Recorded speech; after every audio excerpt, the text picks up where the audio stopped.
मित्रांनो, जसजसे आपले टीईटीचे लेक्चर्स व्हायरल होत आहेत तसतसं विद्यार्थ्यांची खूप मागणी वाढलेली आहे, प्रचंड मागणी वाढलेली आहे। विद्यार्थी म्हणत आहे की आता शिक्षक पात्रतेसाठी 2च दिवस राहिले, आता आम्हाला अशा पद्धतीने गायडन्स करा जेणेकरून आमची टीईटी मध्ये जास्तीत जास्त स्कोअर कव्हर होईल। तर बघा, मी तुमच्यासाठी खूप महत्त्वपूर्ण लेक्चर घेऊन आलेलो आहोत। शिक्षक पात्रता परीक्षा 2026 ची तुम्ही तयारी करत असाल तर मानसशास्त्र या विषयावर तुम्हाला वन लाइनर स्वरूपात कशा पद्धतीचे प्रश्न विचारतात ते घेऊन आलेलो, आणि तेही बघा टॉप 500 प्रश्न मी तुमच्यासाठी बनवलेले आहेत आणि हे पुस्तकातले प्रश्न आहे, ॲज इट इज तुम्हाला पेपरमध्ये पाहायला मिळेल। बघा, परीक्षेला जाण्यापूर्वी फास्ट ट्रॅक रिव्हिजन ही करा। 2 दिवसच राहिलेले आहे, आता 2 दिवसात मी तुम्हाला ही रिव्हिजन करायची आहे। संपूर्ण व्हिडिओ बघायचा आहे, 30 पैकी 30 जर गुण मिळवायचे असतील तर, आणि याची पीडीएफ सुद्धा तुम्हाला मिळणार आहे। बघा पीडीएफ कशी मिळेल सर्वात शेवटी सांगतो। बघा, पहिलाच प्रश्न तुमच्या स्क्रीनवर आहे, काय म्हटलेलं आहे, मानसशास्त्राची पहिली प्रयोगशाळा 1879 मध्ये कोणी स्थापन केली, असा प्रश्न वारंवार विचारलेला आहे। या प्रश्नाचं उत्तर तुम्हाला इथं दिलेलं आहे। बघा, या पीडीएफ मध्ये या पीडीएफ ची रचना कशा पद्धतीने केलेली आहे तुम्हाला दिसलेली आहे। बघा, जबरदस्त पैकी प्रश्न टायपिंग आहे आणि त्याच्यानंतर प्रश्न हे ऑथेंटिक आहेत। तुम्हाला विचारलेले प्रश्न आणि त्याचे उत्तर आपण व्यवस्थित टाईप करून दिलेले आहे। बघा काय म्हटलेलं आहे, मानसशास्त्राची पहिली प्रयोगशाळा ही जी आहे 1879 मध्ये कोणी स्थापन केली, विल्यम वुडनी केली, आणि ही कुठं झाली होती तर जर्मनी येथे लाइप्झिग या प्रयोगशाळेत, म्हणजे या शहरात प्रयोगशाळा ती स्थापन केली होती। ओके, चला समोरचा प्रश्न बघा। प्रश्न क्रमांक 2 काय म्हटलेला आहे, मानसशास्त्र म्हणजे आत्म्याचे शास्त्र ही व्याख्या कोण केली? ही व्याख्या जी आहे अरिस्टॉटल यांनी केलेली आहे। अरिस्टॉटल हे ग्रीक तत्वज्ञ होते। ओके, आणि यांनी डी ॲनिमा नावाचा ग्रंथ लिहिला। यांनी सांगितलं की मानसशास्त्र हे एक आत्म्याचे शास्त्र आहे, परंतु तुम्हाला माहित आहे की मानसशास्त्राचा जसा जसा शोध लागलेला आहे तसा तसा मग आत्मा आहे तर आहे कुठं, मग ते दिसत का नाही डोळ्यानं, असे विविध प्रश्न इतर मानसशास्त्राला पडले। मग त्यांनी सांगितलं काही जणांनी की हे मानवी मनाचे शास्त्र आहे, मग मानवी मन बी आहे कुठं हेही कळालं नाही, उत्तर नाही भेटले, मग विविध शोध लागलेला आहे। आपण फक्त फास्ट ट्रॅक रिव्हिजन घेणार, आता वेळ नाही आहे। बघा तिसरा प्रश्न, बुद्ध्यांक IQ काढण्याचे सूत्र विचारतात। बघा, मानसिक वय भागीला शारीरिक वय गुणिला 100 हे त्याचं सूत्र आहे। त्याच्यानंतर 4थ्या क्रमांकाचा प्रश्न काय बघा, बुद्ध्यांक ही संकल्पना प्रथमतः कोणी मांडली, तर विल्यम स्टर्न यांनी मांडलेली आहे। हे लक्षात ठेवायचं। हे प्रश्न जे आहे एकदम शॉर्टकट असतील। आता हे प्रश्न आपण अशाच पद्धतीने पाहणार आहोत, एकदम फास्ट रिव्हिजन होईल। संपूर्ण व्हिडिओ स्पीड मध्ये पाहायचा आहे तुम्हाला नंतर। ओके, व्हिडिओ अपलोड झाल्याच्या बाद स्पीड न पहा।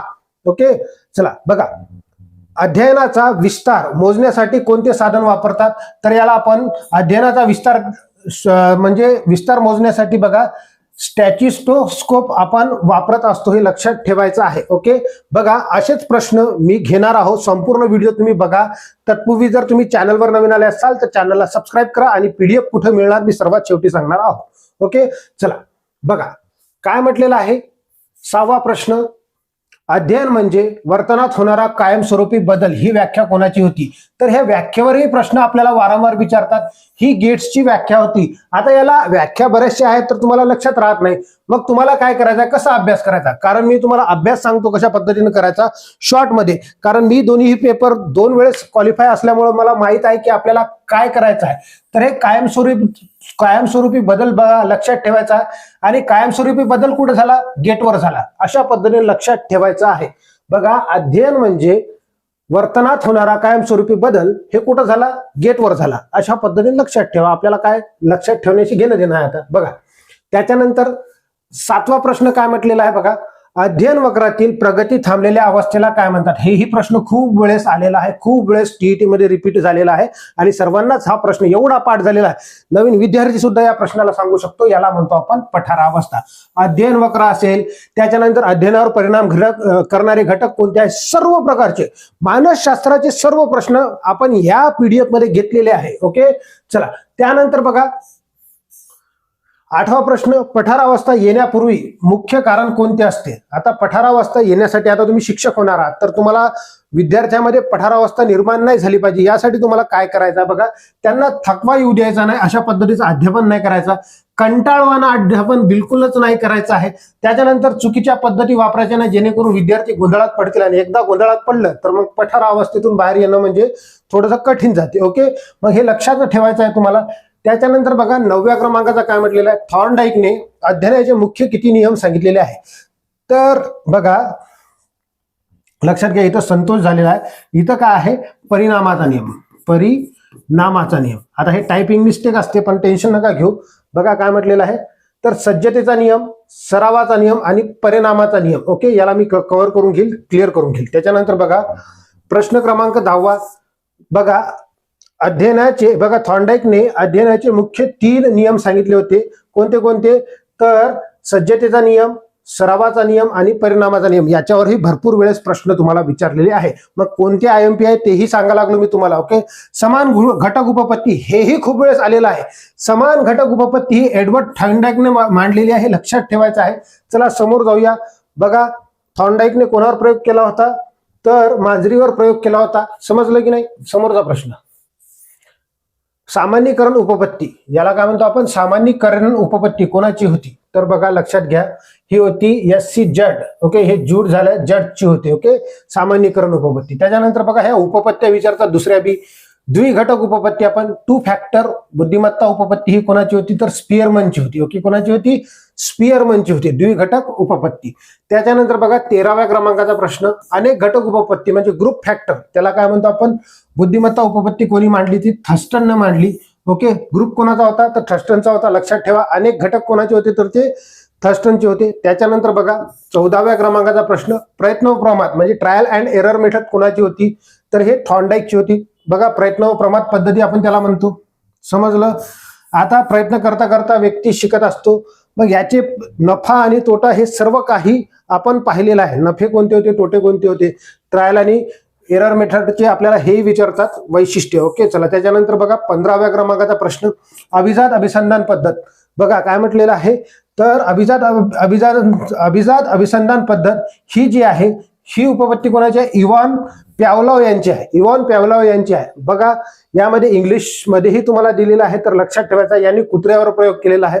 सर्व प्रश्न, सर्व टाईपचे प्रश्न आपण याच्यामध्ये घेतलेले आहे. बघा समोरचा प्रश्न बघा काय म्हटलेला आहे, 16वा, प्यावल्याने आपल्या प्रयोगासाठी कोणता प्राणी वापरला. आता बघा प्रयोग करताना याने कुत्र्याचा प्राणी वापरला, कुत्रा हा प्राणी वापरला.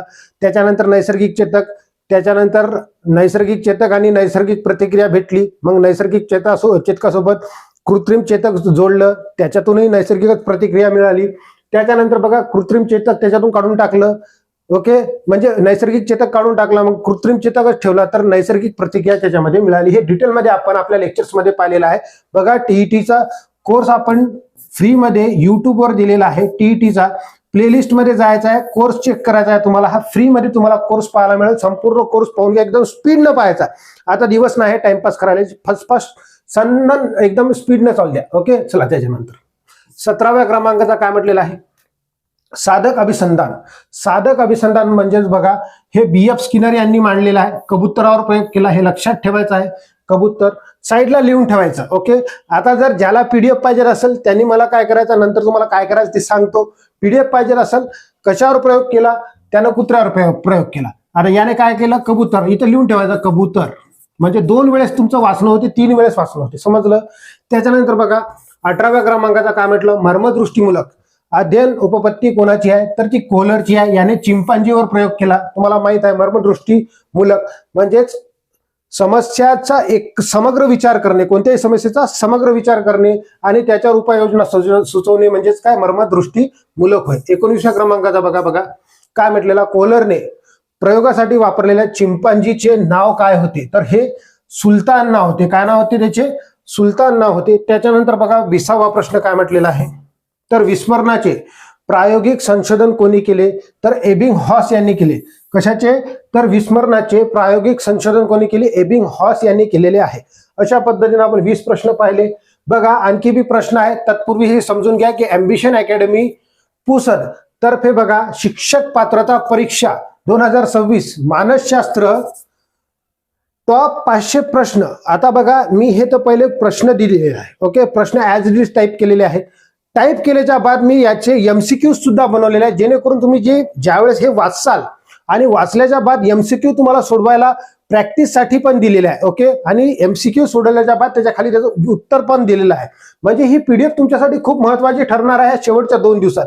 हे 500 प्रश्न खूप महत्वपूर्ण ठरणार आहे, जे तुम्हाला 30 पैकी 30 गुण मिळवून देतील. आता PDF तुम्हाला मिळणार कशी, तर तुम्हाला जर ही पीडीएफ पाहिजे असेल, बऱ्याचशा विद्यार्थ्यांनी ही पीडीएफ घेतलेली आहे. ओके, जर तुम्हाला ही पीडीएफ पाहिजे असेल तर तुम्हाला काय करावं लागेल बघा, याच्यासाठी आपण चार्ज ठेवलेला आहे. बघा काही गोष्टी राहतात त्याच्यासाठी चार्ज घ्यावाच लागतो. 50 रुपये याचा चार्ज आहे. किती आहे? 50 रुपये. लक्षात ठेवायचं आहे. 50 रुपये तुम्हाला काय करायचं, या पीडीएफचा चार्ज. फोन पे किंवा व्हॉट्सअपवर तुम्हाला काय करायचं बघा, फोन पे करू शकता, गुगल पे करू शकता. त्याचा स्क्रीनशॉट काढून तुम्हाला व्हॉट्सअपवर करायचा आहे. बघा हा नंबर आहे फोन पे गुगल पेचा आणि हाच व्हॉट्सअप नंबर आहे. तुम्ही फोन पे गुगल पे करा आणि 50 रुपये काही जास्ती मोठी रक्कम नाही. सर्वजण शिक्षक आहात तुम्ही होणारे. ओके, आणि शिक्षक बरेचसे जण आहेत बी, तर 50 रुपये तुमच्यासाठी काही मोठी गोष्ट नाही. याच्यासाठी मेहनत लागलेली आहे म्हणून हे 50 रुपये चार्जेस घेत आहोत. फोन पे गुगल पे करा या नंबरवर 9011373882. नाव येईल गौरव जयस्वाल. ओके, मग तिथं तुम्ही करू शकता फोन पे गुगल पे आणि स्क्रीनशॉट काढायचा, मला व्हॉट्सअप करायचा याच नंबरवर. नंतर मी तुम्हाला पीडीएफ पाठवणार आहोत. ओके, चला अशा पद्धतीने पीडीएफ मिळेल समोर. बघा हे पीडीएफ घ्या. 50 रुपयाचा विचार करू नका. तुमच्यासाठी खूप महत्वपूर्णची पीडीएफ असेल आणि खूप महत्वपूर्ण प्रश्न आहे. बघा समोर मी प्रश्न पाहायला भेटतील, नंतर विचार करा त्याबद्दल. 21वा प्रश्न, पूर्वानुभवाचे मनात जतन करणे म्हणजे काय? तर याला आपण काय म्हणतो? धारणा म्हणत असतो. ओके, रिटेन्शन म्हणत असतो. पूर्वानुभवाचे मनात जतन करणे म्हणजे धारणा. एखाद्या गोष्टीबद्दल आपल्याला भीती वाटत असेल तर आपण ते धारण करून घेत असतो. समजलं? हे लक्षात ठेवायचं आहे. डिटेलमध्ये व्हिडिओ बनवलेले आहे आपण सोबत. बघा हे शॉर्टकटमध्ये मी तुम्हाला सांगायला लागलो. वस्तुनिष्ठ माहिती परत आठवणे म्हणजेच काय? बघा पुनर्वहन त्याला म्हणतो. पुनरावहन झालं त्याला पुनर्वहन, रिकॉल करणे. बघा कुठं पुनर्वहन राहते, पुनरावहन राहते. बघा वस्तुनिष्ठ माहिती परत आठवणे म्हणजे काय? आता आपण त्याला काय करतो? रिकॉल. आता जसं जसं तुम्ही हे वाचाल पेपरच्या वेळेस तुम्हाला हे रिकॉल होईल की सरनं हे सांगितलं होतं. बघा म्हणून हे पहिले व्हिडिओ बी पाहायचा सोबत आणि हे वाचायचं सुद्धा, कारण 80% नॉलेज जे आहे आपल्याला डोळ्यापासून मिळते. मानसशास्त्रच म्हणते, मग मानसशास्त्राच्या क्रियेनुसार अभ्यास करायचा आहे. बघा समोर आलेल्या वस्तूमधील माहिती ओळखणे म्हणजे प्रत्याभिज्ञान. बघा काय म्हणतो आपण? समोर आलेल्या वस्तूमधील माहिती ओळखणे म्हणजे काय? प्रत्याभिज्ञान. त्याच्यानंतर बघा 24वा प्रश्न काय म्हटलेला आहे? संवेदना प्लस अर्थ. आता संवेदनेचा अर्थ होणे म्हणजे काय? अवबोध होणे. हे लक्षात ठेवायचं आहे. सूत्र विचारतात. संवेदना आणि अर्थ मिळून काय होते? तर ते अवबोध होत असते. लक्षात ठेवायचं. त्याच्यानंतर बघा 25वा खूप महत्वाचा आहे. बाह्य उद्दीपक नसताना होणारा भास. याच्यावरही खूप प्रश्न विचारला, खूप विचारण्यात आलेला. हेल्युसिनेशन आपण त्याला म्हणत असतो. बघा बाह्य उद्दीपक नसताना होणारा भास म्हणजे काय? तर त्याला आपण हेल्युसिनेशन, चित्तभ्रम म्हणत असतो. जसं की अचानक समजा असं रूम मध्ये गेलो आपण, खडकन आवाज येतो पण तिथं काहीच दिसत नाही, याला आपण भ्रम म्हणत असतो. किंवा मग खुर्ची हलत असताना दिसणे, हे बी आपण एक चित्तभ्रम मध्येच राहते. ओके, आणि बघा चित्तभ्रम हे तुम्हाला लक्षात आलं पाहिजे. ओके, चला समजलं असेल. उद्दीपक समोर नसते, याच्यात उद्दीपक समोर नसते हे लक्षात ठेवायचं आहे. समोर जाऊया. समोर बघा काय म्हटलेलं आहे 26व्या क्रमांकाचा. उद्दीपक समोर असून त्याचा चुकीचा अर्थ लावणे म्हणजे भ्रम होय. बघा उद्दीपक याच्यामध्ये समोर राहते, याच्यामध्ये काय राहते? उद्दीपक डोळ्यासमोर राहते. बघा जसं की खूप वेळेस याच्यावर उपयोजनात्मक प्रश्न विचारतात. कसे विचारतात? तर समजा अंधारात एखादी दोरी पडलेली असली तर ती साप असल्यासारखी वाटणे म्हणजे उद्दीपक तर आहे तिथं, उद्दीपक काय आहे तिथं आहे, परंतु ते आपल्याला साप असल्यासारखं वाटते. चुकीचा आपण काय लावतो? अर्थ लावतो. चुकीचा अर्थ लावणे म्हणजेच काय होते? भ्रम. आणि चित्तभ्रम म्हणजे तिथं उद्दीपक समोर नसते, हे लक्षात ठेवा. 27वा प्रश्न बघा काय म्हटलेला आहे? शिक्षकाची भूमिका आधुनिक काळात कशी असावी? शिक्षकाची भूमिका आधुनिक काळात कशी असावी म्हणजे बघा शिक्षक कसा असला पाहिजे? मार्गदर्शक असला पाहिजे आणि सुलभक असला पाहिजे. ओके, म्हणजे बघा विद्यार्थ्याला मार्गदर्शन चांगल्या पद्धतीने करता आलं पाहिजे. त्याचे व्यक्तिमत्वावरही प्रश्न विचारतात. व्यक्तिमत्व एक ठाम असलं पाहिजे त्याचं. त्याच्यानंतर देखणं असायला पाहिजे, नीटनेटके कपडे असायला पाहिजे, बोलण्याची कला, सर्व काही गोष्टीचं विद्यार्थी अनुकरण करत असतात. म्हणून व्यक्तिमत्व विकासावरही प्रश्न विचारतात, हे लक्षात ठेवायचं आहे. समोर बघा 28व्या क्रमांकाचा प्रश्न, अग्रगामी संघटक प्रतिमान. अग्रगामी संघटक प्रतिमान म्हणजे बघा ऍडव्हान्स ऑर्गेनायझर मॉडेल कोणाचे? तर डेव्हिड असुबेलचे आहे. अग्रगामी. ओके, समज हे पहा, हे प्रतिमान जे आहे 22 प्रतिमान आहे. किती आहे? 22 प्रतिमान. याचा शोध कोण लावलेला आहे? तर मार्शा विल आणि ब्रूस जॉईस हे लक्षात ठेवायचं आहे. त्याच्यानंतर बघा 29व्या क्रमांकाचा काय म्हटलेला आहे, स्वयंशोधन पद्धती. म्हणजेच बघा स्वयंशोधन पद्धती कोणी शोधली, तर हे आहे S.C. आर्मस्ट्रॉंग यांनी शोधलेली आहे स्वयंशोधन पद्धती. ओके, चला त्याच्यानंतर 30व्या क्रमांकाचा प्रश्न बघा काय म्हटलेला आहे, प्रकल्प पद्धती ही कोणाची आहे, तर डॅनियल विल्यम किलपॅट्रिकची आहे. कोणाची आहे, प्रकल्प पद्धती. ज्याने प्रकल्प म्हणजे प्रकल्प पद्धती, प्रोजेक्ट पद्धती आपण त्याला म्हणतो, प्रकल्पाद्वारे विद्यार्थ्यांना शिकवणे, ही डॉक्टर विलियम किलपॅट्रिक यांची आहे. समजलं. चला समोर जाऊया. समोरचा प्रश्न बघा काय म्हटलेला आहे 31व्या क्रमांकाचा. बघा प्रश्न तुम्हाला पीडीएफ नंतर घ्या. पीडीएफ एकदम तुम्हाला घ्यायला नाही सांगितलेली आहे. पीडीएफ कधी घ्यायची, जर तुम्हाला विश्वास असेल तरच घ्यायची. जर तुम्हाला हे प्रश्न तुम्हाला वाटत असेल की विचारतात तरच घ्यायची. ओके, त्याशिवाय पीडीएफ घेऊ नका, हे माझं क्लिअर कट म्हणणं आहे. ओके, परंतु एक सांगतो तुम्हाला, 100% 30 पैकी 30 गुण मिळवायचे असेल तर हा संपूर्ण पॅटर्न तुम्हाला कळणं महत्वाचं आहे. बघा विकासाच्या कोणत्या अवस्थेला टोळी अवस्था म्हणतात, हे प्रश्न का आला नाही का टीईटी मध्ये, 100% आलेला प्रश्न आहे. मग याला उत्तर बाल्यावस्था म्हणतो. समजलं. म्हणजे बाल्यावस्था नंतरचा काळ, टोळीचा काळ, यामध्ये बालक टोळी बनून राहण्याचा प्रयत्न करत असतो, आहे की नाही. मग तिथं त्याच्या अहमला धक्का पोहोचला नाही पाहिजे, ह्या गोष्टी लक्षात ठेवाव्या लागतात शिक्षकाला. समोर बघा स्टॅनले हॉल यांनी कोणत्या अवस्थेला वादळाचा किंवा संघर्षाचा काल म्हणलेला आहे. हा का प्रश्न आलेला नाही का टीईटीला, हाही प्रश्न आलेला आहे. म्हणून तुम्हाला हे पीडीएफ खूप महत्वपूर्ण ठरणार आहे. ओके, कुमार अवस्थेला काय म्हणलेला आहे स्टॅनले हॉलने, वादळ आणि संघर्षाचा काळ. त्याच्यानंतर बघा अध्ययन संक्रमण म्हणजे काय. अध्ययन संक्रमण म्हणजे काय बघा, एका परिस्थितीतील ज्ञानाचा दुसऱ्या परिस्थितीत होणारा म्हणजे फायदा होणे, वापर होणे, त्याला आपण म्हणतो काय अध्ययन संक्रमण म्हणजे काय, एका परिस्थितीचा दुसऱ्या परिस्थितीत फायदा होणे किंवा वापर करता येणे, याला काय म्हणते अध्ययन संक्रमण. आणि बघा शून्य संक्रमण, त्याच्यानंतर धन संक्रमण, ऋण संक्रमण, ह्या सगळ्या गोष्टी तुम्हाला विचारलेल्या आहेत. ओके, मग याच्यावर उपयोजनात्मक प्रश्न येतात. आपण सर्व प्रकारचे जे उपयोजनात्मक प्रश्न आहेत ते टीईटीच्या आपल्या जे पीडीएफ आहेत किंवा लेक्चर्स आहेत त्याच्यामध्येही टाकलेले आहेत. ओके, चला बिंदास घ्या. याच्यानंतर या पीडीएफ मध्ये आणखी तुम्हाला सांगतो उपयोजनात्मक प्रश्न आहेत 200, हे बी तुम्ही पाहू शकता उपयोजनात्मक. ओके, तर लक्षात घ्यायचं आहे. बघा त्याच्यानंतर 19वा धनसंक्रमण म्हणजे काय. धनसंक्रमण म्हणजे काय, पूर्वीचे नवीन ज्ञान शिकण्यास मदत करते. बघा जर मी मराठी शिकवत असेल, ओके, आणि मराठी मधलं नॉलेज तुम्ही जर समजा, आता मी मराठी जर शिकवत असेल तर तुम्ही त्याच्या हिंदीमध्ये जर वापर करत असाल तर हे धनसंक्रमण झालं. ओके, परंतु इंग्रजी आणि मराठी हे वेगवेगळे विषय आहेत, हा झाला ऋण संक्रमण. आणि गणित, आणि जर मी गणितासोबत इतिहास शिकत असाल तर याला शून्य संक्रमण म्हणतो. कोणताही प्रकारचा उपयोग त्याच्यामध्ये होत नाही. ओके, त्याच्यानंतर बघा इथं दिलेलं आहे ऋण संक्रमण म्हणजे काय, पूर्वीचे ज्ञान नवीन शिकण्यास अडथळा येणे, नेहमी अडथळा अडचण निर्माण होणे म्हणजे काय आहे ते ऋण संक्रमण आहे. लक्षातच ठेवायचं आहे. ओके, बघा समोर जाऊया. समोरचा प्रश्न बघा काय म्हटलेला आहे. तत्पूर्वी हा 36वा प्रश्न पाहण्यापूर्वी जर तुम्ही चॅनलवर नवीन आला असाल तर चॅनलला सबस्क्राईब करा मित्रांनो. आपल्या मित्र परिवाराला ही लिंक शेअर करा, जेणेकरून त्यांचा सुद्धा फायदा झाला पाहिजे. सर्वांचा फायदा पहा तरच आपला फायदा होत असतो.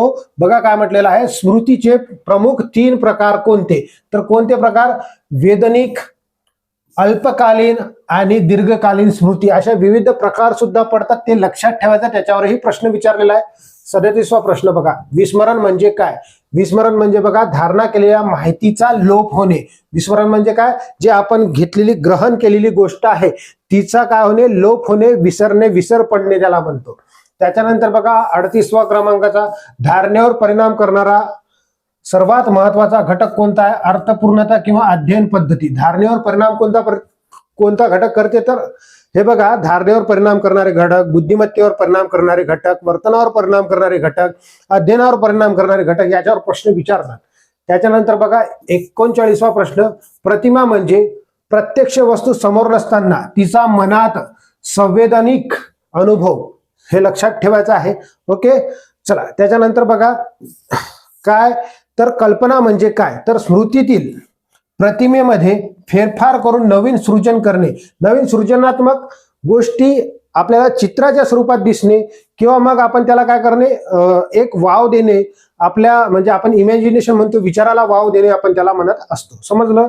त्याच्यानंतर बघा 41वा प्रश्न काय म्हटलेला आहे, तर कल्पना शक्तीचे दोन मुख्य प्रकार कोणते. कल्पना शक्तीचे दोन मुख्य प्रकार तुम्हाला सांगायचं आहे, पुनरुत्पादक आणि उत्पादक कल्पना. ओके, लक्षात ठेवायचं आहे. त्याच्यानंतर 42वा प्रश्न, दिवा स्वप्न हा कल्पनेचा कोणता प्रकार आहे. अनियंत्रित म्हणजे विद्यार्थी दिवा स्वप्न जर पाहिले, आता तुम्ही जर उघड्या डोळ्याने कोणताही स्वप्न पाहिले असेल तर त्याला नियंत्रण करता येत नाही.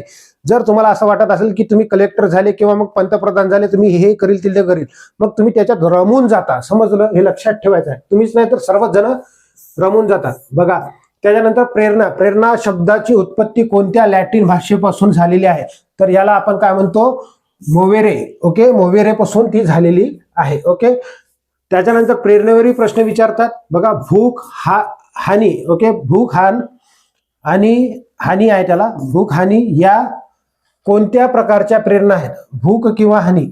ओके, त्याला आपण म्हणतो कोणती प्रेरणा आहे, ती शारीरिक प्रेरणा आहे. ओके, प्राथमिक प्रेरणा आहे.